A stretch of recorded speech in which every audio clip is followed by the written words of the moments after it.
our Open Data Scotland. This is our 5th Open City Hackathon, and this weekend was very much supposed to be a focus on the last one. It's our 5th event and actually our last planned one as well. So this last planned one was to be able to expand on sources, so this was very much our focus this weekend. I'm not going to spoil the surprise, but that's what we plan to do.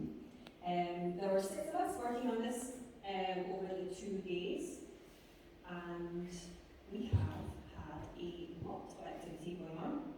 Unfortunately, we have, as is typical, opened more issues than we have actually closed them. So we've just basically created more work for ourselves over time. But there's been a lot of activity.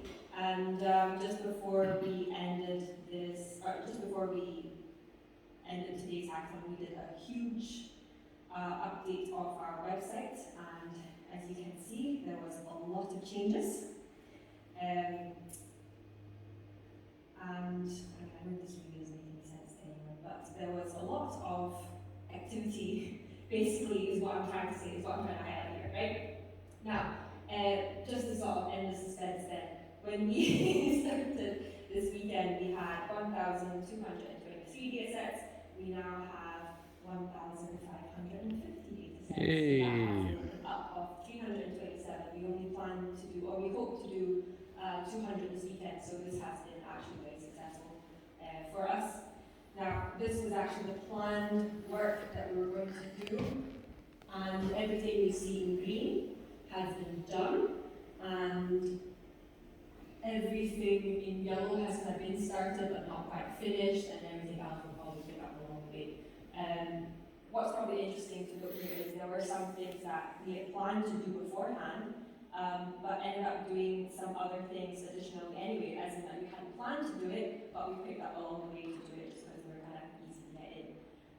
Big highlights really this weekend, to summarize it: one, Jack rewrote the one C script that we had, for accessing data that was coming to the CTAN API. It now is in Python, so all of our scrapers are in Python.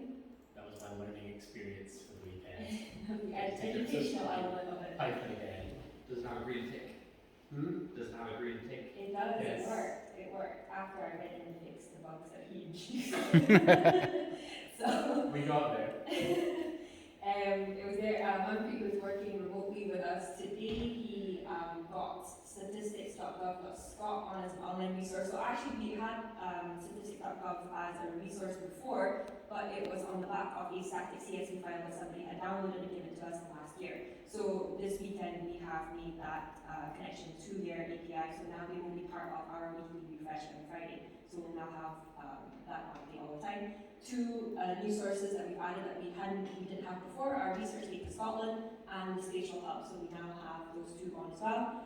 And there's still more to add. I mean, SQA is the one educational element we were going to add today. They were sources that were used for the Code Maps project. If we can get that in at some point, that would be great as well. And then there's a whole host of other sources that we need to add as well. Speech Coach is one that we started but just haven't quite finished yet. So, let me add the Scott rail. Sorry, I forgot about that. So that was also added.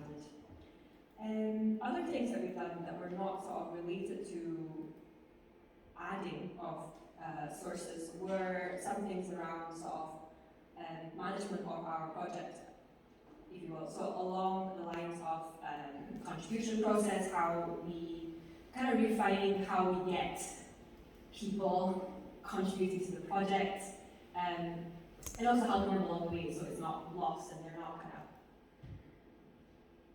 left out to fend for themselves as to how to put a pull request in. But also some accountability, I think, on my side for making sure I get to pull requests in time rather than leaving them for a moment. So things like that. And that's this kind of section down there. So this is, would you consider this a mature project? It's been around for a year now. So I think it's some of these things are starting to come through a little bit. So as we get to that point, we're resolving those issues. So We've got to the point where it's not just people from CTC or who have found us from CTC who are going to work on the project as well. We've had people who have done pull requests as the result of going to the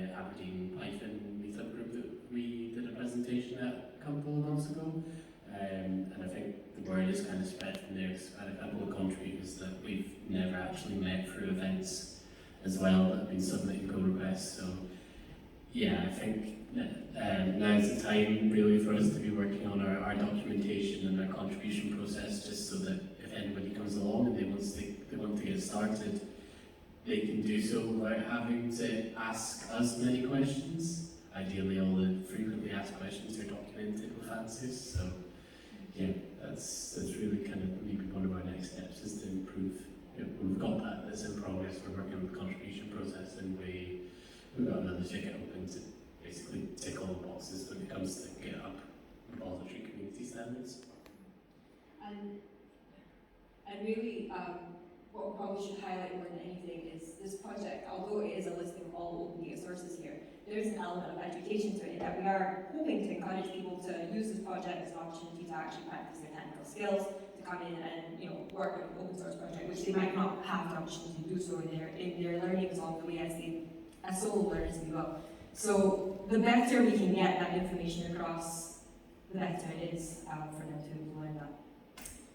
Right, I think I've pretty much covered it. Great. Any questions? Yes.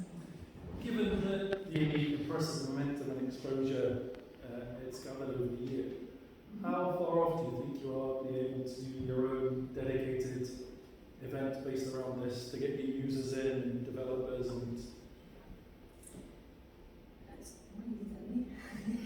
I don't know. And it's an interesting thought, because when we sat up, when we planned to do 12 months worth of work, and being able to come to these events and doing the experience has been really nice, but I do think there's an element of letting people go so they can go do their own project if they want, and we don't hoard these events all the time. So maybe it's a thought. We've already started to discuss very quietly about what future work might happen, but don't know. There are loads of things we can do. There's loads of opportunities here to improve, for example, the analytics pieces and stuff like that. And this was something we wanted to offer, as well as a listing. So how far off? Don't know. We are thinking about it. So is there any upcoming open data events you're attending to act as a good springboard and sounding board and get the momentum going? Yes. So Scottish Open Data Conference 2021 was actually where we presented the prototype for this particular project before, and we got really good feedback from it, and that's what really sort of led us to do that 12-month plan in the first place, to then actually build all the stuff up. So it does seem like a natural thing, a good idea to go back to SODU 2022, which is going to be November, and do the same thing, basically go back to the community and say, this is what we've done, this is what we achieved, what more can we do, what more should we do as well. Any questions?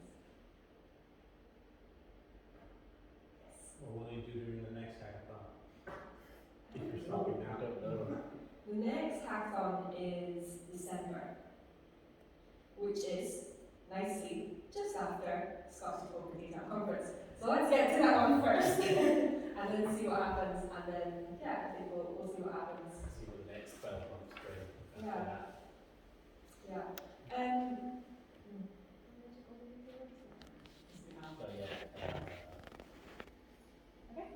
All right, well, hands together for the great team, great project.